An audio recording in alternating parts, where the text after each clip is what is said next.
اگر ڈاکٹروں نے جواب دے دیا ہے اور دوائیاں اثر نہیں کر رہی، یا کوئی ایسی دلی مراد ہے کہ برسوں سے پوری نہیں ہو رہی، تو آج کی یہ ویڈیو آپ کی زندگی کا سب سے بڑا موڑ ثابت ہو سکتی ہے۔ آج میں آپ کو اس صورت کے بارے میں بتانے جا رہا ہوں جس کے بارے میں میرے آقا نامدار مکی مدنی مصطفیٰ صلی اللہ تعالی علیہ وآلہ وسلم نے ارشاد فرمایا، یہ صورت ہر مرض کی دوا ہے۔ ویڈیو کو آخر تک دیکھیں کیونکہ اس کا ایک ایک لفظ آپ کی تقدیر بدل سکتا ہے۔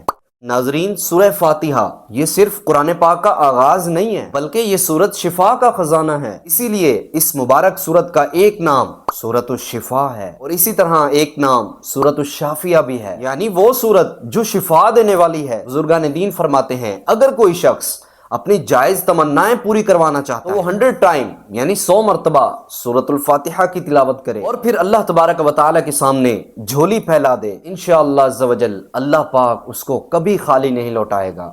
اب آتا ہے وہ حصہ جو لا علاج مریضوں کے لیے بہت زیادہ خاص ہے۔ اب غور سے سنیں، اگر آپ کی فیملی میں یا آپ کی برادری میں کوئی ایسا مریض ہے جو علاج کے باوجود بھی ٹھیک نہیں ہو رہا، تو یہ عمل آپ کے لیے ہے۔ نوٹ کر لیجئے، نماز فجر کی سنتوں اور فرض کے درمیان 41 ٹائم یعنی 41 مرتبہ سورۃ الفاتحہ پڑھیں اور پڑھ کر مریض پر دم کریں، یا پھر پانی پر دم کر کے مریض کو پلا دیں۔ یاد رکھیے، بس اس کے لیے شرط یہ ہے کہ آپ کا یقین کامل ہو۔ جتنا مضبوط آپ کا بھروسہ اللہ تعالیٰ کی رحمت پر ہوگا، اتنی ہی جلدی معجزہ ظاہر ہوگا انشاءاللہ عز و جل۔ اگر آپ خود بیمار ہیں تو تب بھی مایوس نہ ہو، آپ خود بھی یہ وظیفہ پڑھ کر اپنے اوپر دم کر سکتے ہیں۔ بس ایک بات ذہن نشین کر لیں کہ شفا دینے والی ذات صرف اور صرف اللہ تبارک و تعالیٰ کی ہے۔ یہ وظائف تو صرف اللہ تبارک و تعالیٰ کی رحمت کو پکارنے کا ذریعہ بنتے ہیں۔ حقیقی شفا دینے والی ذات صرف اور صرف اللہ تبارک و تعالیٰ کی ہے۔